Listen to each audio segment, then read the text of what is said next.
Welcome to Vision Plus. Winter and fall. This one's Build a Better You, starting now. It's just a book about how we can decide after our daughter got killed and other things. Other daughter got breast cancer. It's not what happens to you, but how you deal with that, how the Lord works in your brain. We have to truly trust in the Lord with all our heart, lean not upon our own understanding. In all our ways acknowledge Him, and He will direct our paths. And whatever things you desire, when you pray, believe that you have them and you shall have them. You know how that is, not today. It's usually not today. But I just love reading the Scripture. That's just my joy in life. Wasn't always like that. There was a time when I liked to want my own way, real controlling. Now, Tony's not here, so I could say he had an appointment, had to leave. But he might tell you that. Uh-oh, I almost dropped Mr. Scott Franks, our guest today. Scott Franks is a preaching minister at the Burnt Hickory Church of Christ in Marietta, Georgia. That's not too far from where part of the tornado went at Ringgold, Georgia, that my brother was at East Brainerd Church of Christ. And if you just keep going south, there you'll find Ringgold, Georgia, just kind of outskirts of Chattanooga. And this man has something that you're going to love. And welcome, Scott Franks. Thank you. Thank you. And I want you to tell me what you told us at church last night, because Brad Cox had you as our visiting professor preacher. Right. And it was, it touched my heart so much, because I've just gotten back from an area of Phil Campbell, where here in Alabama, that one of my students, I used to teach in a high school and then in college. And anyway, her house was wiped out. Her church was wiped away. She said, at least we don't have to clean off the slab. But you had a few things happen to you. Tell us a little bit about what you've been through in your lifetime, especially when you wondered what's next. Well, a lot of that came to a head in 1998 when I lost my job, and I was unemployed for half a year at that point. At that time in our lives, in our marriage, we had a 2-month-old baby, and my wife had to leave the baby behind every day and go to work, and she was the one that's supporting us. And I was really I was lost at that time. I was Not trying to decide. Lost by the Lord, but in your brain. No, just trying to decide what I needed to do. Just really frustrated with myself, frustrated with God, wondering what was supposed to come next. And as hard as that time was, looking back, I do think that in some ways losing that job was a gift of God, in that it did help me come to terms with. Losing a job could be a gift of God. And I think it can. It just helped me come to terms with some misconceptions I had about what was really important, and maybe about what God wanted from me. And so that, to explain to me how that happened, or just what I've learned from that, probably the best thing I could tell someone who is unemployed, who is just wondering, what God is doing.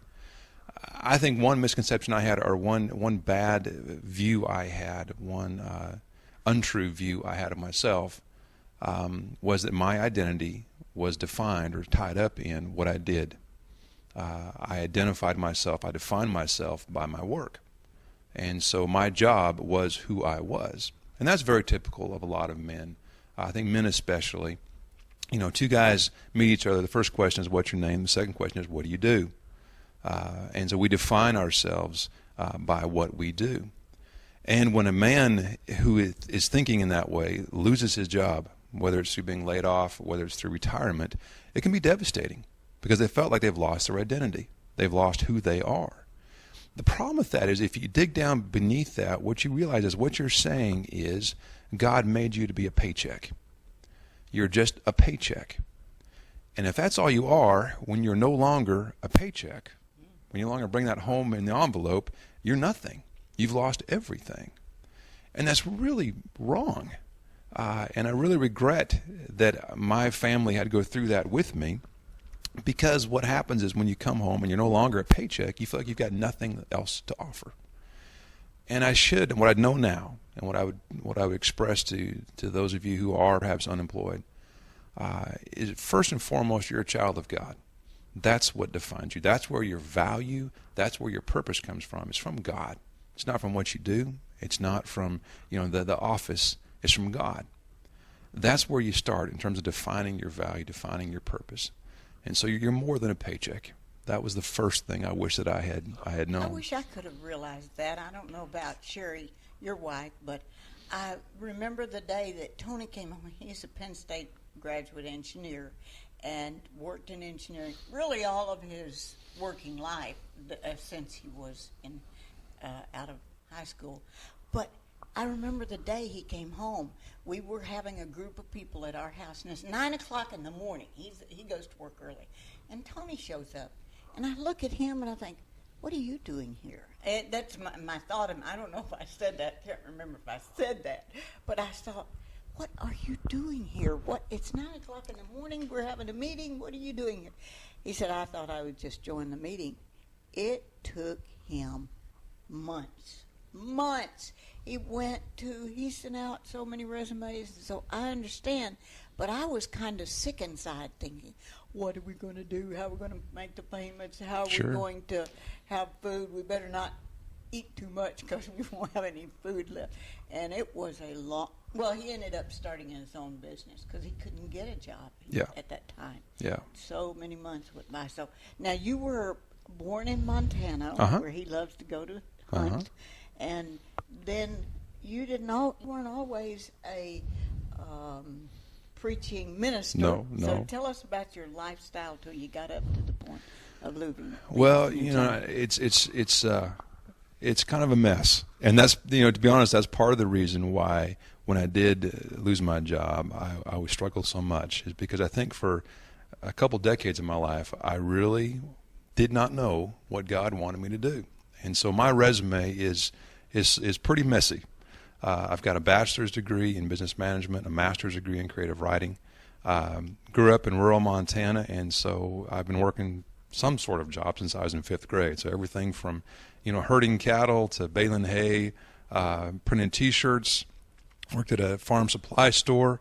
Taught college English. I've done just a little bit of everything, and none of it is linear. None of it put together makes sense. I will tell you though, when I was in my early 30s, probably the turning point when it finally clicked for me. I've always been a part of church, and I have always been active in church. Thank heavens. Now it's from the influence of my parents. I had done a announcement at our church when we lived in Chattanooga, and that's the first time I'd stood up in front of the congregation before. And then after that, the minister took me out to lunch. He said, you'd make a great involvement minister. And I said, what's an involvement minister? I had no idea what that even was. And then it was probably just a few weeks after that, I got a call from a friend in Houston who was a preacher. And he said, hey, I'd like to come down and talk to me and the elders about being an involvement minister.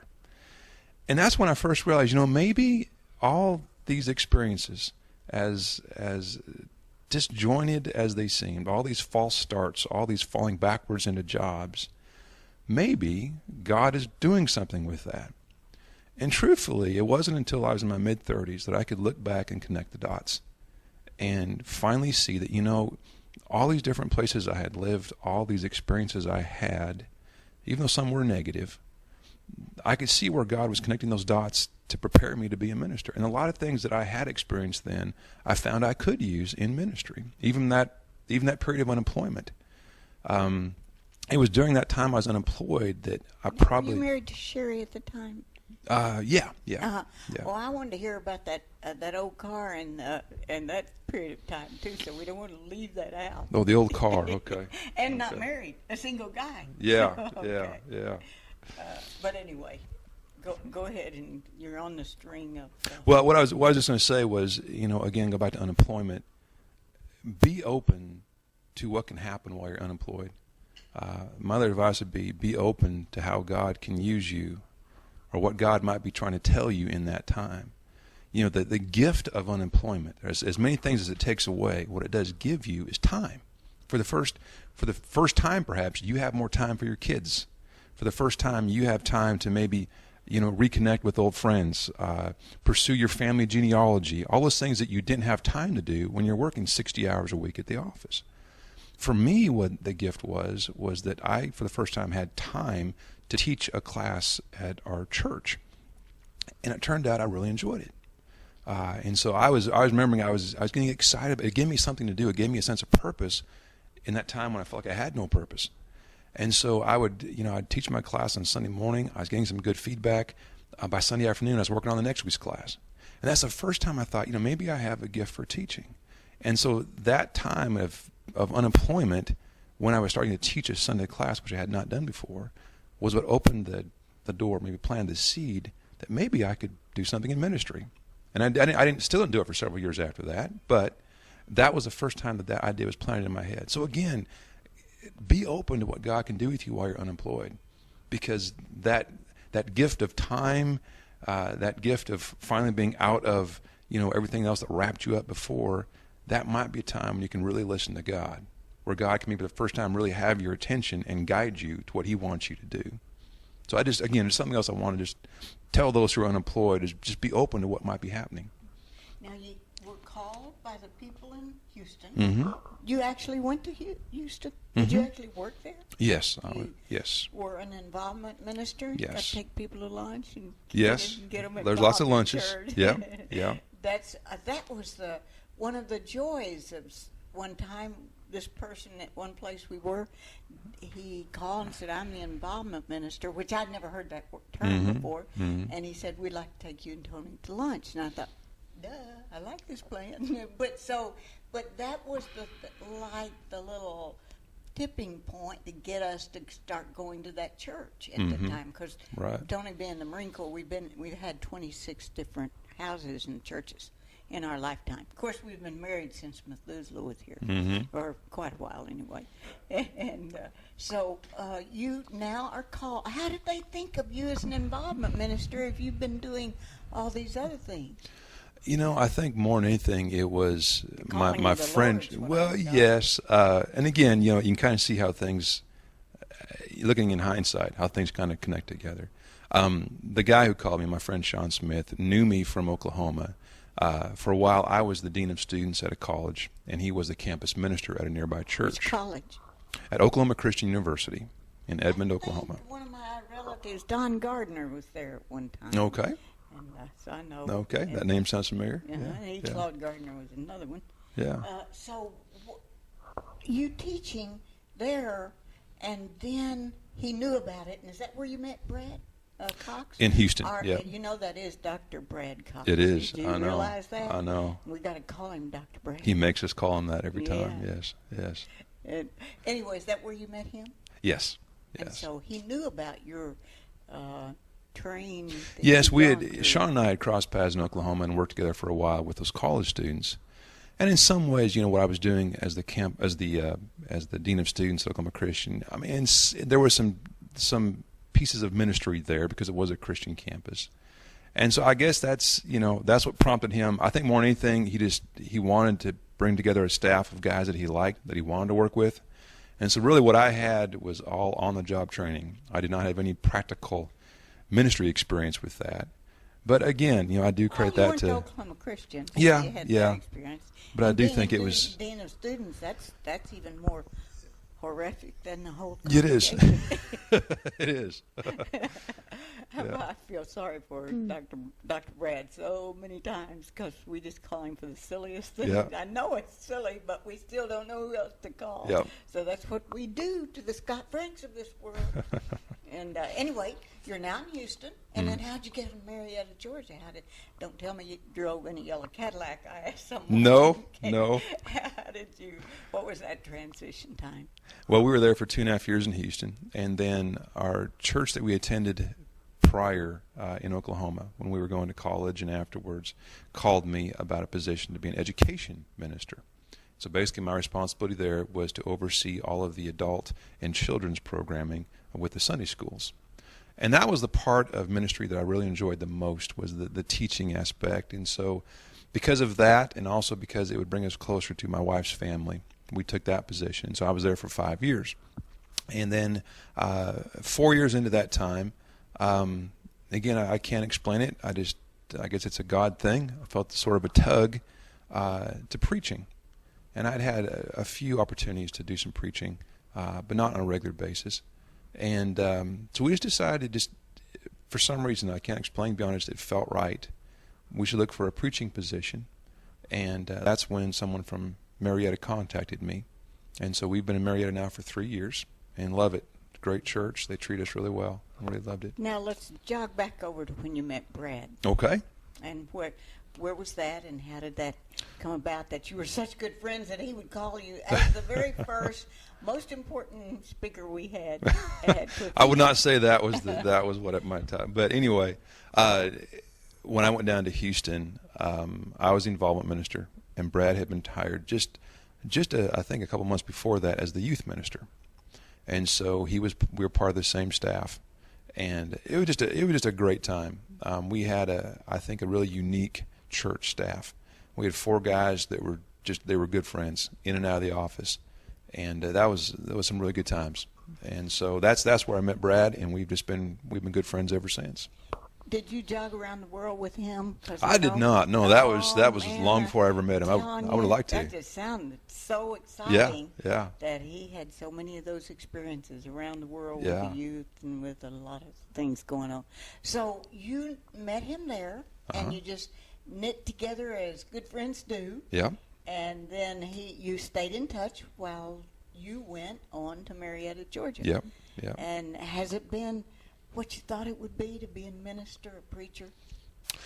It has. You can't anticipate everything. Because it's just, in ministry, you never know what's going to come up. Non-anticipatory things that you dealt with.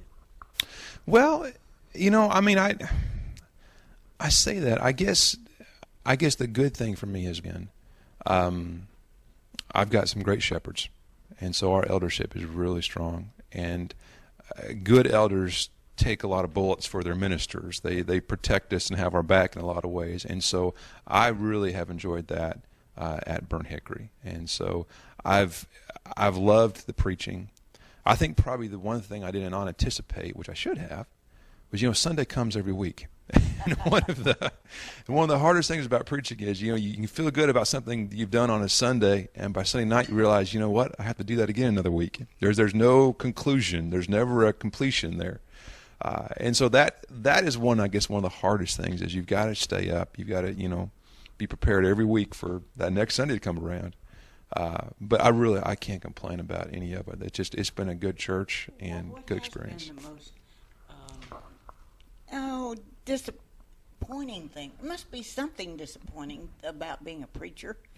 I guess minister. There's good and bad.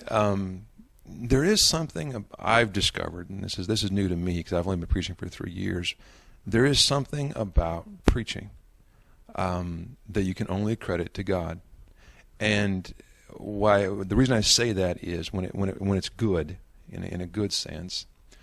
There are times when I have preached a sermon, and I knew it wasn't a great sermon, and I knew it just it wasn't anything really special, but you have that one person come up and say, "You said what I really needed to hear today."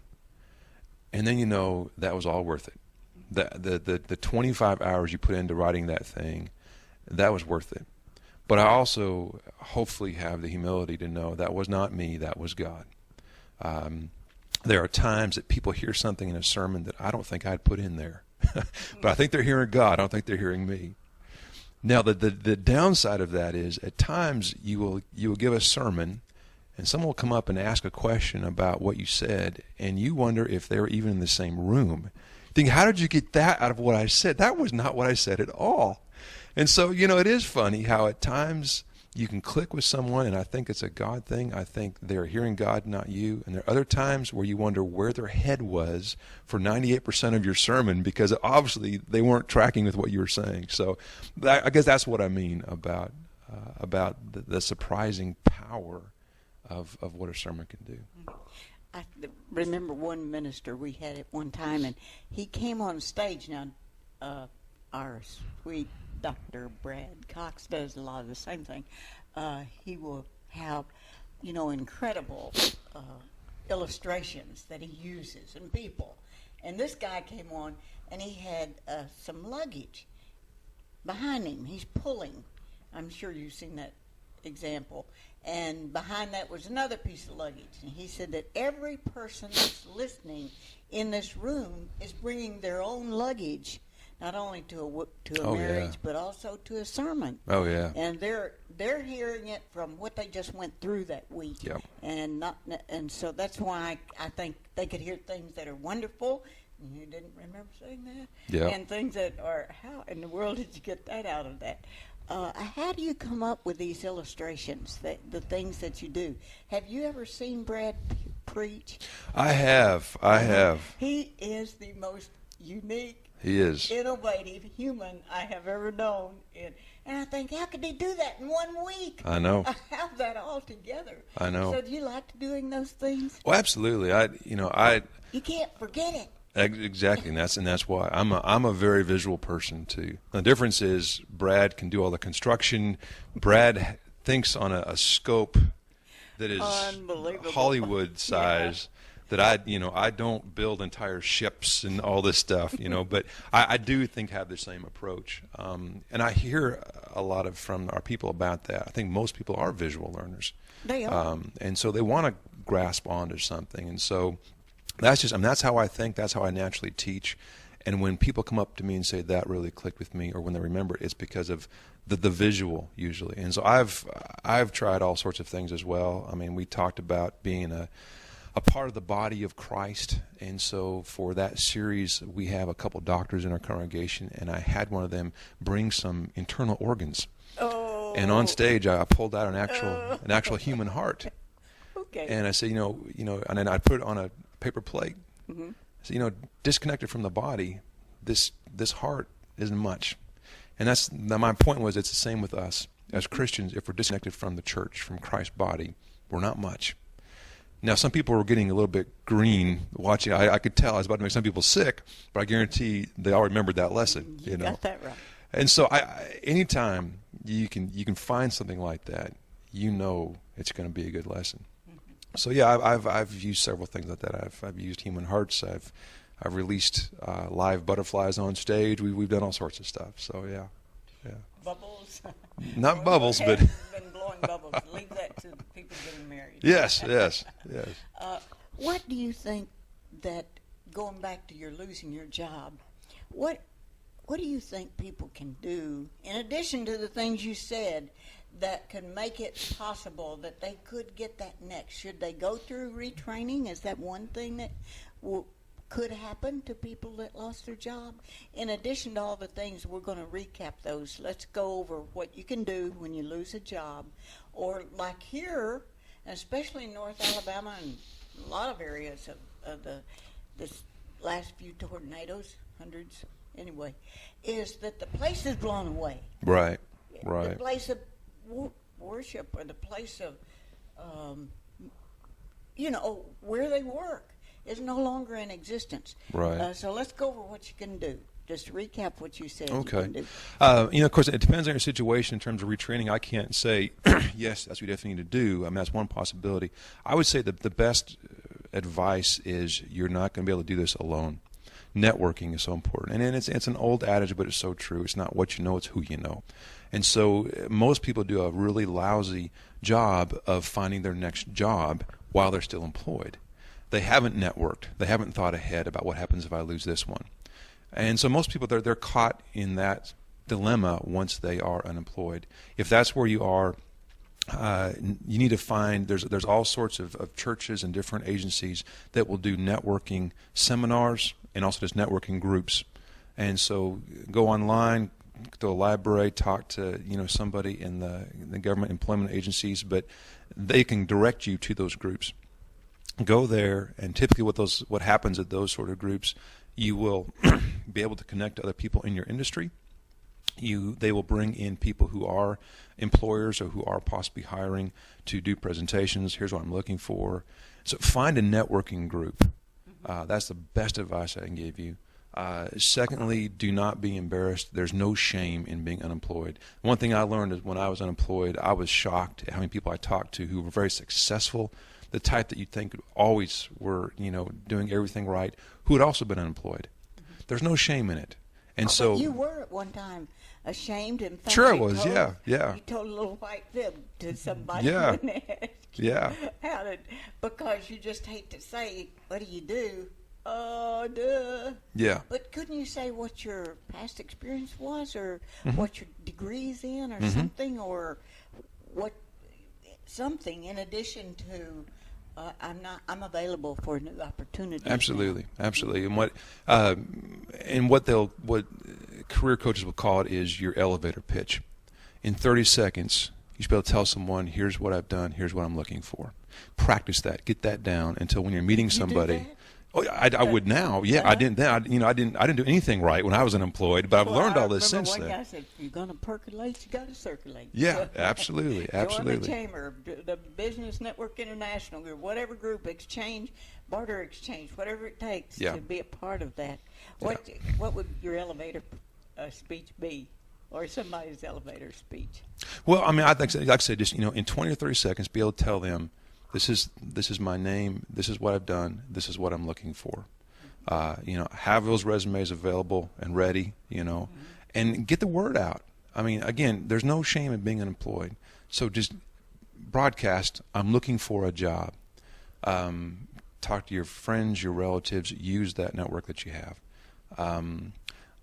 Other advice would be, in terms of the home front, if you're married, you need to have a plan. You need to sit down with your spouse and come to an understanding of, this is how we're going to look for this job. And part of that plan, that understanding, has to be, my job is finding the next job. How did Sherry take that? Now, she's got a 2-month-old baby, Yeah. and she's going to work. Yeah. How did she take that? She was great, and the credit's all to her, not to me. My attitude was pretty bad at that time, and I'm embarrassed to say that, but it was. I've matured a lot since then. But she was the one that was going out. She was the one earning the bacon and bringing it home, being the mom, and she was very supportive. I really appreciate her for that. And now you have not only that child, but another child. Yep. They're teenagers now, aren't they? Yes.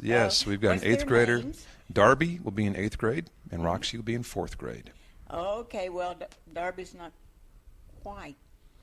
See, Darby is the younger one. Darby's the older one. The older one, and it's Roxy. Yeah, that's the 8th fourth. grade and 4th grade. I Right. remember my little granddaughter said, when we were all sitting around the table, all adults, what do you want to be when you want to go to college? No. What do you want to do? You want to get married? No. What do you want to do? Stay home with mommy? No. I just want to go to the 4th grade. Yep. So we just went that next level, and you are a person that went to the 4th grade and on through college and now preaching at a preaching minister. Oh, I wanted to ask you so much about at Burnt Hickory Church of Christ in Marietta, Georgia. And I know we don't have time, but maybe in 30 seconds you can. Why are they called shepherd elders? And why do you call them shepherds instead of just elders and deacons? I grew up with elders and deacons. Yeah. I never heard shepherds till I came to Twickenham. It's a very biblical term, Oh, yes, and I it think is. it's probably one of the best terms to describe what their role is That's in the true. church, and what the nature and the heart of the man is that they should fulfill that role. Yeah.